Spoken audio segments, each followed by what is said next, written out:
Okay, today I'm here with my very good friend, Airy.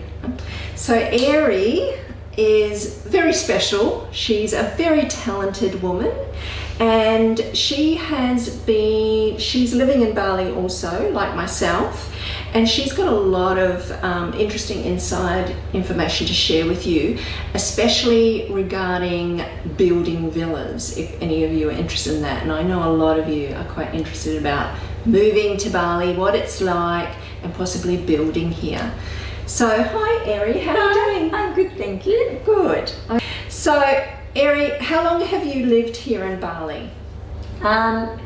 Permanently 2 years, but on and off for 5 years. Oh wow, okay. So I came 5 years ago and I have been here non-stop for 2 years, but 3 years I was back and forth, 6 months, 3 months, 2 months, just depending on what time, what I was doing at the time and what builds were happening.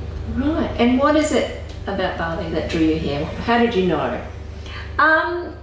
Well, I originally got stuck in Bali during COVID, and I had no intention of ever living here, or I didn't know that this is the place I wanted to be. But when I was here for 4 months during COVID, and I just found that I really enjoyed the weather, the food, the people, and I thought, wow, this is a really nice little island, and the simplicity of it all. Yes.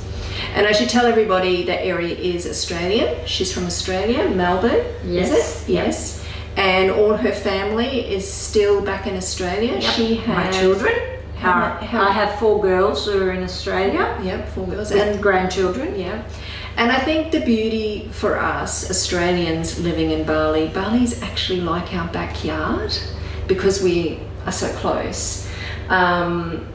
And so for our family, a lot of our daughters, our sons and daughters and grandkids, Can come over all the time. So in that respect, we're pretty lucky in that way. And most of us have visited Bali so many more times in our lives, haven't we, throughout our life? Certainly. This was my holiday destination with my family, right, while the children were growing up. So Bali was familiar to me, like it is to many Australians. It is, but I didn't think I would ever leave the children and the grandkids. I thought, oh no, that's a big step. I don't know if I could be away from them that long, but as it turns out, it has been the best decision that I've made, and I have a better relationship with my children and my grandchildren here, really, than I did when I was at home. Yes, and I think that is because, is it part of it that when they come to see you, they so appreciate seeing you and they want to have that time with you. They don't take it for granted. Yeah, and when they're coming, they're in holiday mode. Yes, so true. They've got nothing but time for you, and the kids have nothing but time for you. So in Australia, when you go and visit your children or your grandchildren, they're either working or you're there to babysit. The children are in bed and they're going activities out, and so you're not getting the quality time together. Nice. So when they come, and they usually come for a month, I get a full month of, and I don't have them all together one at a time. So each one gets my individual attention for a month, maybe 3 weeks or 2 weeks, and they come twice a year. So nice. That's so fantastic. Yeah. Excellent.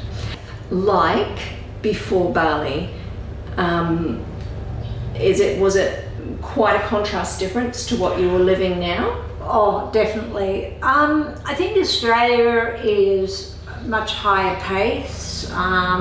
There's a lot more stress, as in the vibe.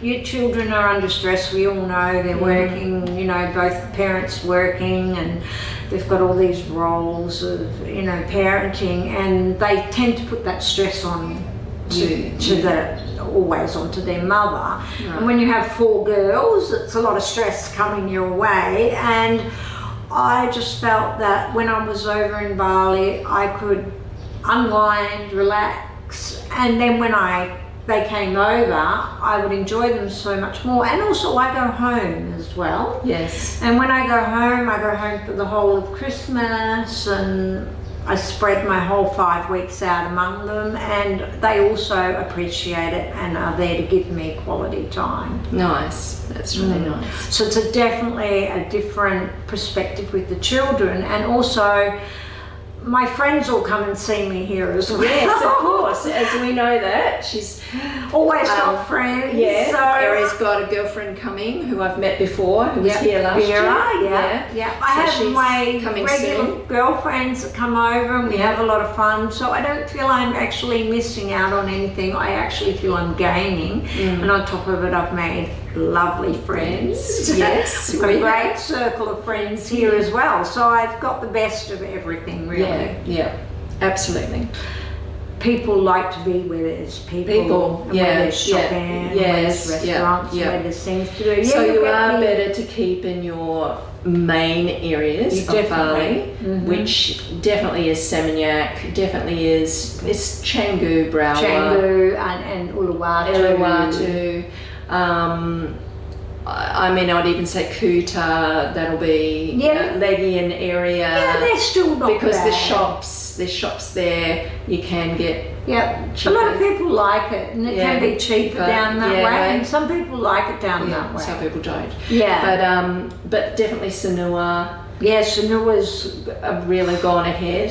But it's gone up a lot too. And it has gone up a lot. But Sanua's a wonderful place. A lot of people are retiring in Sanua. There's a lot of people. You could get a lot of cheap beachfront properties there, but it's a bit harder now. But I think it's changed. Yeah. But still possible. Yeah. Still possible. Is it? Yeah. And Ubud's also lovely. Oh yeah, and Ubud's booming too, but the traffic to get up there is horrendous. And this is something you've got to think about here in Bali, is the traffic.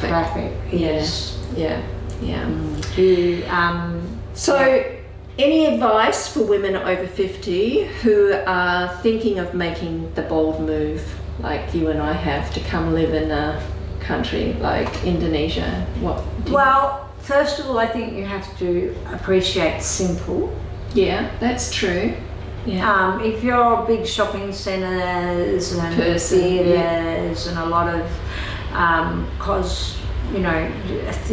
going to theatre and all that sort of We thing. don't have that here. No, there's not. We've got smaller shopping centres. There isn't a lot of major things to do.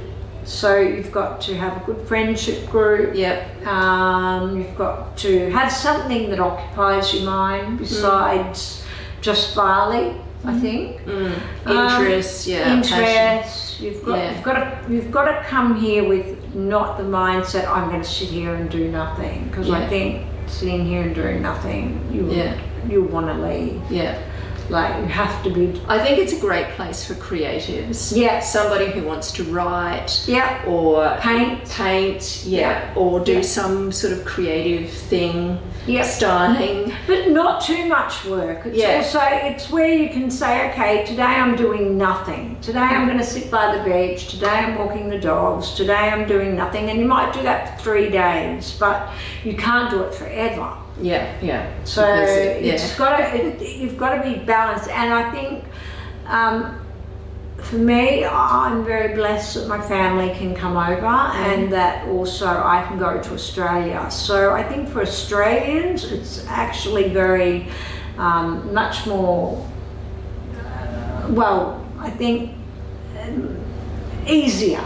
It is. For them, somebody in the US or UK, because their families don't visit as much. I know, but in saying that, we have a couple of really good girlfriends, and one of them is from the UK. Yeah. The one that actually organised the over 40s expat group.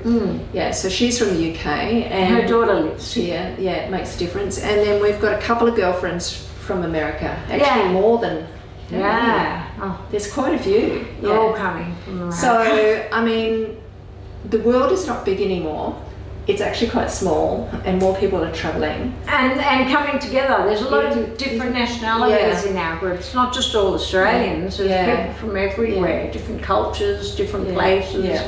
And that's great too, because you get to Meet more people. and learn about their lifestyle and do different things with them. And Yeah.